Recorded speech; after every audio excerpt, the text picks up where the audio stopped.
साल 2019 में national federation of societies for fast justice नाम के एनजीओ ने सुप्रीम कोर्ट में एक याचिका दायर की थी।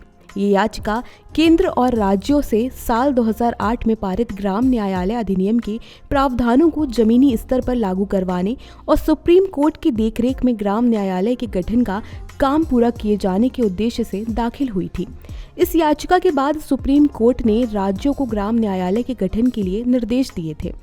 हाई कोर्ट को राज्य सरकार के साथ परामर्श करके समाधान में तेजी लाने के लिए पर्यवेक्षी प्राधिकरण भी बनाया गया, लेकिन इस पूरे घटनाक्रम के 2 साल बीत जाने के बाद भी अभी तक कई राज्यों और हाई कोर्ट ने इस पर कोई कार्यवाही नहीं की। अब इस मामले पर एक बार फिर सुप्रीम कोर्ट ने हाई कोर्ट को नोटिस जारी करते हुए इनके रजिस्ट्रार जनरल को पक्षकार बनाए जाने की बात कही है, ताकि इस मामले में तेजी आ सके।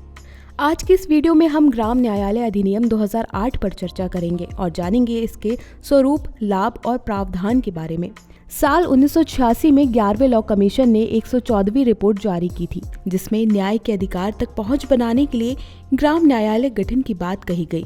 साल 2008 में ग्राम न्यायालय अधिनियम पारित किया गया, जिसका उद्देश्य ग्रामीण क्षेत्रों में लोगों को उनके दरवाजे पर सस्ता न्याय प्रदान करना है।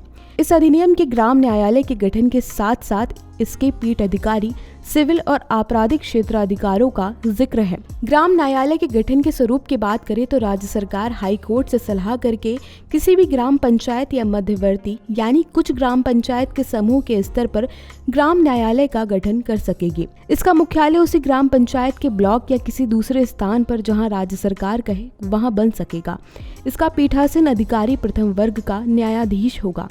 हमारे संविधान के आर्टिकल 14, आर्टिकल 21 और आर्टिकल 39A यानी समानता का अधिकार, प्राण और दैहिक स्वतंत्रता का अधिकार और दुर्बल वर्ग के लिए निःशुल्क विधिक सहायता मिलकर व्यक्ति की न्याय तक पहुंच बनाते हैं। इसके साथ ही साथ सुप्रीम कोर्ट के कई निर्णयों में भी त्वरित न्याय और न्याय के अधिकार को मूल अधिकार बताया गया है। इन्हीं अधिकारों की पूर्ति के लिए ग्राम न्यायालय के गठन का प्रावधान किया गया। देश में कुल 15 राज्यों में 476 ग्राम न्यायालय अधिसूचित हैं और कुल 264 ग्राम न्यायालय सक्रिय हैं। उत्तर प्रदेश में सबसे अधिक अधिसूचित और मध्य प्रदेश में सबसे अधिक सक्रिय ग्राम न्यायालय है, जबकि हरियाणा, लद्दाख, गोवा और कर्नाटक ग्राम न्यायालय की अधिसूचना और सक्रियता के मामले में नीचे पायदान पर है। ग्राम पंचायत बनने से नागरिकों को होने वाले लाभ की बात करें तो ये विवादों को निपटाने के लिए एक सस्ता और जल्दी काम करने वाला सिस्टम होगा।